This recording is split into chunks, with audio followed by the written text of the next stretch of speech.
Yeah, it's me, Grattify What Ifs, and I'm here to tell you what if Deku was the Green Ninja Part 6. I'm back again, and I just wanted to say two things. Number one, thank you all so much for the 100 subs. Seriously though, a guy like me reaching 100? That's just crazy. I never thought I'd make it this far, and now I'm at 125 last time I checked. At this time, during recording, that's just crazy. And also another thing, sorry if there's no Halloween special. For me, there's not really any Halloween things going on here, so I just kind of deemed it irrelevant to me, but you can have a happy Halloween there. So again, this is like from yesterday, but well, that's it. Just sit back, relax, and enjoy the what if. Also this intro.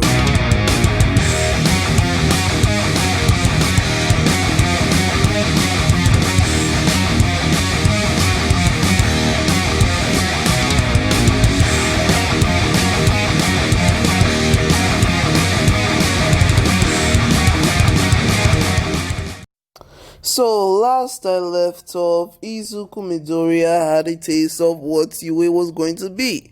He got to meet up with his frenemy Bakugo, made some new friends, and also faced the threat of expulsion. But don't worry, that wasn't him. Now we start with Izuku in class, waiting for Aizawa just like everyone else. As he finally went there, everyone greeted him. He waved his hand, signaling that they should all sit down, and he got up to the podium. Alright, as you remember, Taro Hakagure will no longer be attending Class 1A due to her performance in the assessment. So she's going to be replaced with Ibara Shiozaki. He points at the door, and everyone looked only to see a green-haired girl, just like Izuku. Only difference is that her hair wasn't absolute vines. She looked like she was in some kind of prayer ceremony, but she walked up to the podium, faced everyone, and bowed her head. "It's so wonderful to meet you all," she says in a soft tone. Aizawa just rubbed his eyes because he was very tired, just like always. Anyway, get accustomed to her and welcome her to Class 1A. Go take your seat, Ibara. Ibara understood and settled down. As she did, the class just started normally. There was English, there was math, everything was good.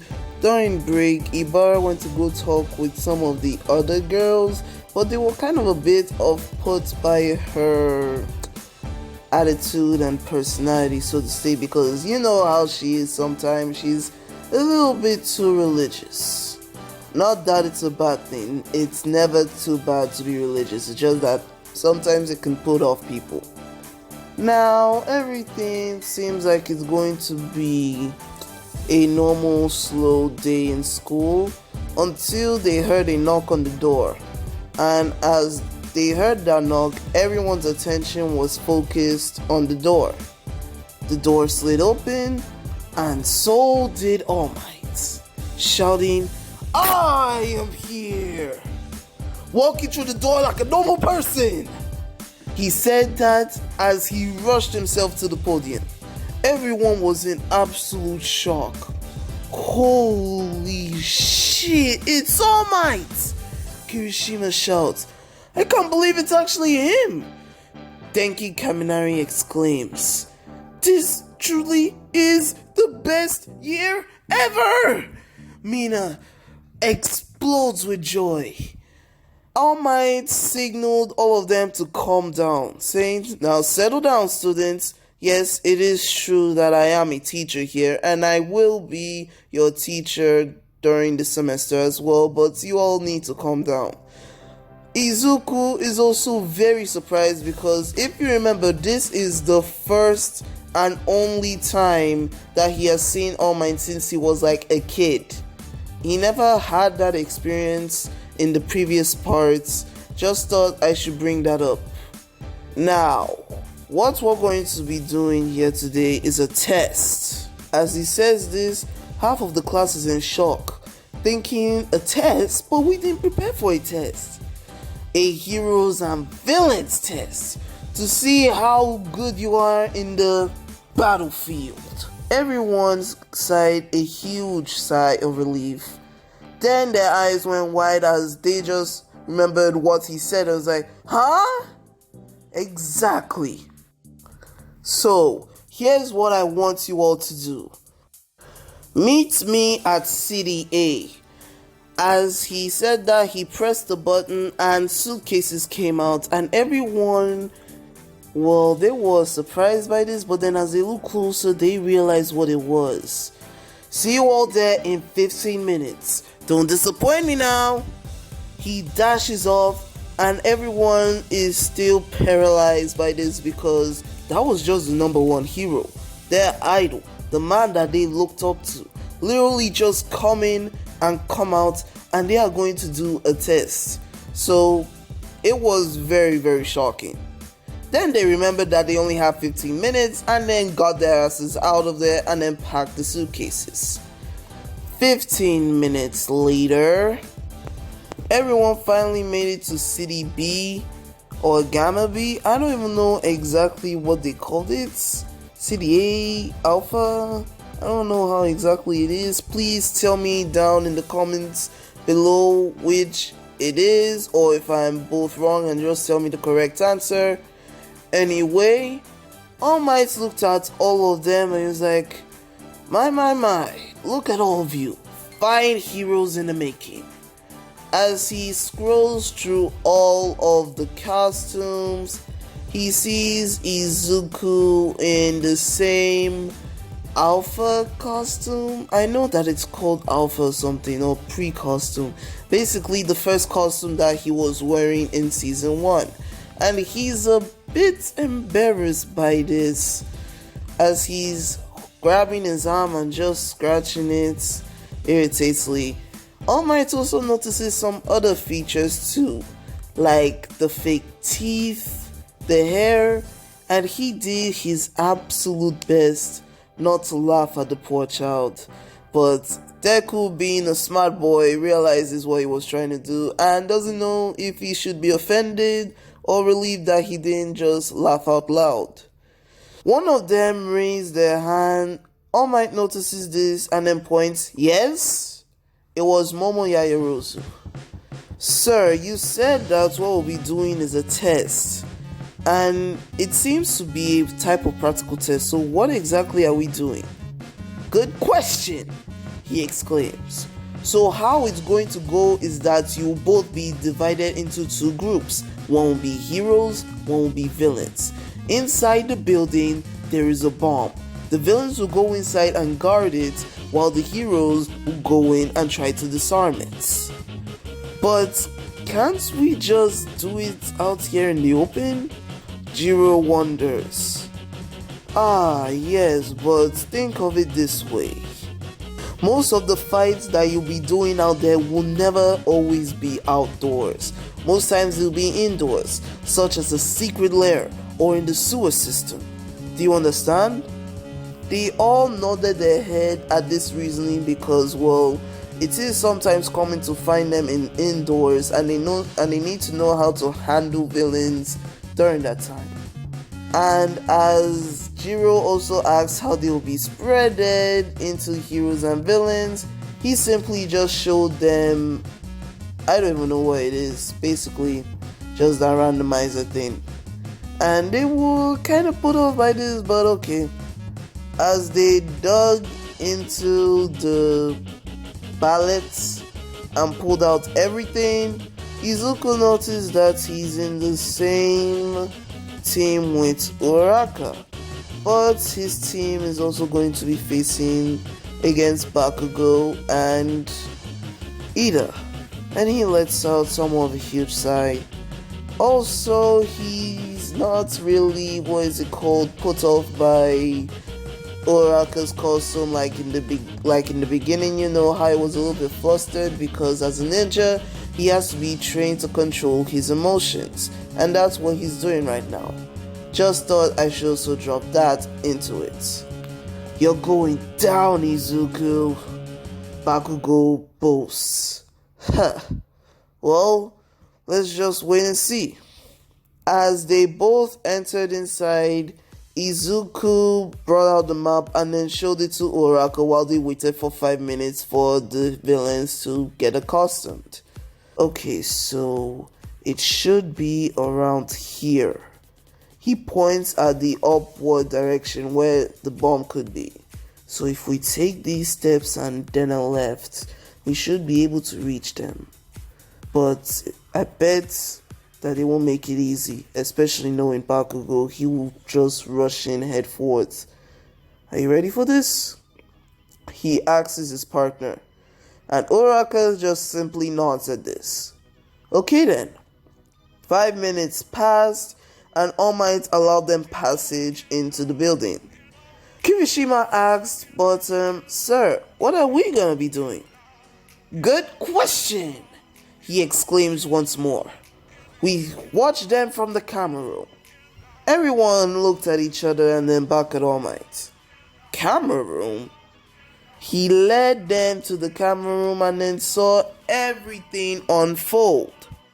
He took his position on the mic while the students oohed and ahed at this because, well, it's the first time that they saw something like this. Meanwhile, back in the complex, while Izuku and Uraraka were wandering the halls, Uraraka asked, "So, why are you wearing that?" She points at Izuku's costume.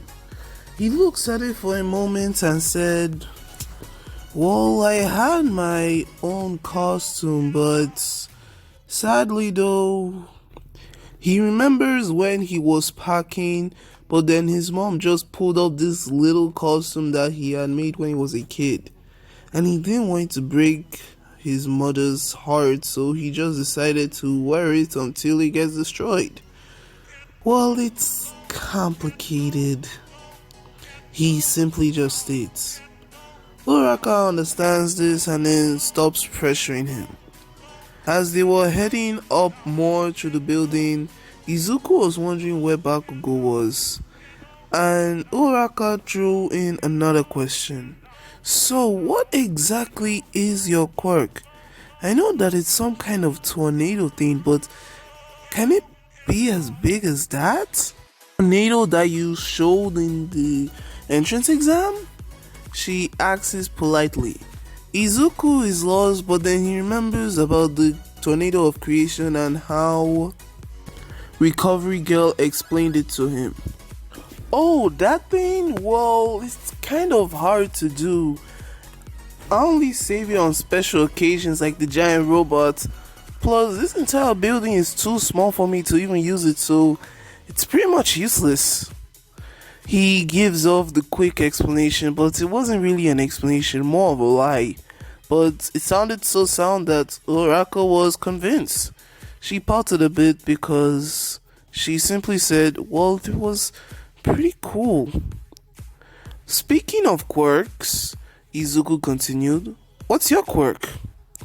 She began to show off her fingers and also tap on the little spots at the tip of them. Mine, I can basically manipulate gravity. Think of it as limited telekinesis. They call it graviton. Anything I touch, I can manipulate the gravitational pull on that object. She began to go into deep detail and Izuku was listening to this. And after listening, he said, well, that's a pretty cool quirk. And he started to think how he could use it against Bakugo when suddenly they heard a noise. Banging. It was very small, but then it continued to get louder and louder and louder. Izuku knew what it was. He turned to Uraraka and shouted, get down! But it was already too late. Bakugo had already busted down the wall. An explosion and sparks flew everywhere. Izuku was able to get Uraraka to cover, and Bakugo was there grinning. Well. Welcome back, Deku. Now, I have some questions to ask. He starts to crack his knuckles, and as he did, you could hear many explosions going off. And you're going to answer every single last one of them. Izuku got himself into a ready position, already using the sword. Yes, before I forget, this is the original suit, but guess what? He had swords. He already dragged out the swords and ditched the gloves. And he went to go tell Uraraka to get out, reach up for the bomb. Uraraka nodded and she disappeared. As they did, Bakugo and Izuku faced off. In the camera room though, All Might was watching very intensely, wondering who would come out on top, while everyone else was doing the same. Then he looked at the golden swords and scoffed. Please, I can't believe that he brought accessories to a battle. That's so ridiculous. Now, meanwhile, back at the building, they were circling each other, waiting to see who would cause the first move. I see you got yourself some new fancy toys, Deku. Will you just stop calling me that? That's just weird. Oh yeah, then make me. As he charged up for an explosion, Deku rolled under and then actually managed to slice up a bit of Bakugo's costume. And as he did, Bakugo held his side and he was like, huh? Izuku on the other hand was twirling the sword like a pro and was like, well, come at me then. But before they could continue any further, Izuku and Bakugo were halted by All Might shouting, young Izuku, the one. This is a dire situation, yes, but remember, this is still a test. Any form of attack that could seriously harm the other opponent must be discontinued, otherwise you'll be disqualified. Izuku was heavily confused by this. In fact, you could even see the confusion on his face. Then he turned to the megaphone and said, but he's a walking bomb! How am I supposed to defend against that? This statement triggered Bakugo. And he's like, what did you call me? He charges for Izuku, but Izuku managed to dodge, but only by a hairline. He was still got hit by it. And Bakugo, he was ready for the attack. So, first question, why did you disappear all those years ago? Izuku got up and chuckled at this and said, who knows, maybe I just transferred. After all, it's not every day that you manage to get into the best school in the country, but coincidentally is in your old hometown. Bakugo scoffed at this and said, bullshit. Well, sorry to tell you, Bakugo, but that's just the truth. Okay then, second question. As Bakugo began to ramble on, Izuku was grabbing something from his back pocket. And final question. Where the hell did you... Before he could finish his sentence, he got blindsided with some kind of powder. He was completely blind. He couldn't see anything. Haha, got ya! As he went on to try and use the masking tape, Bakugo just set off explosions where he last heard Izuku's voice. And Izuku backed away and said, oh, so now you're going to be using sound? What the hell did you do to me? Everyone from the camera room was pretty impressed by this, and they were like, that kid is really resourceful. And Denki was like, wait, so those swords are actually real? And All Might also just kept on watching because he found Izuku very interesting. Now, back upstairs was, well, nothing really. Uraraka managed to make it to the top of the stairs and then also look through the window. As she did, she saw Ida trying his very best to become a great villain. and she was laughing hysterically. As she was though, this also caught Ida's attention, forcing Uraraka to hide behind a pillar. "I know you're there! Show yourself, you cowardly hero!" And Uraraka did her very best to keep herself shut. And as Ida was inching closer, as he looked behind the pillar, Uraraka was gone. But instead, she was above him, using her quirk to keep herself afloat. As she did, she was watching everything that Ida was doing. She also learned that Ida and Bakugo cleaned up a lot of space. Now she can't even use her quirk. How am I going to solve this? Izuku, your plan better work or something. Meanwhile, down in the fight below, Izuku is doing his best to try and sneak up on Bakugo, but due to the place where they're fighting is very small, there's a lot of echoes, which allows Bakugo to use his explosions freely. Although this still gives him a bit of an advantage because Bakugo is getting his side back while he also has explosions, but he also has to deal with Izuku's trickery and also advanced martial arts skills, and it was making out to be a very interesting fight. Even though that Deku never really learned a lot from Bakugo's fighting style, he was still able to pick it up due to martial arts. Then he asks the one final question before kicking Bakugo away. So I've always wondered, what the hell are with those gauntlets? Because if there was one thing that I used to remember about you, Kachan, is that you didn't always do things for impracticality. And Bakugo, he smirked as he could see at least one eye. Then he faced that one eye towards Izuku. Well, if you want to know so badly, as he began to rant on, he put a pin in his finger. Basically, he wrapped the pin that was on his grenade with his finger. You see, while this entire battle was going on, I was sweating. And as you know, or don't know for all I care, sweat is how I create my explosions. These things store up my sweat over time, making it so that I can use bigger and better explosions. Wanna see what happens when I empty these suckers out?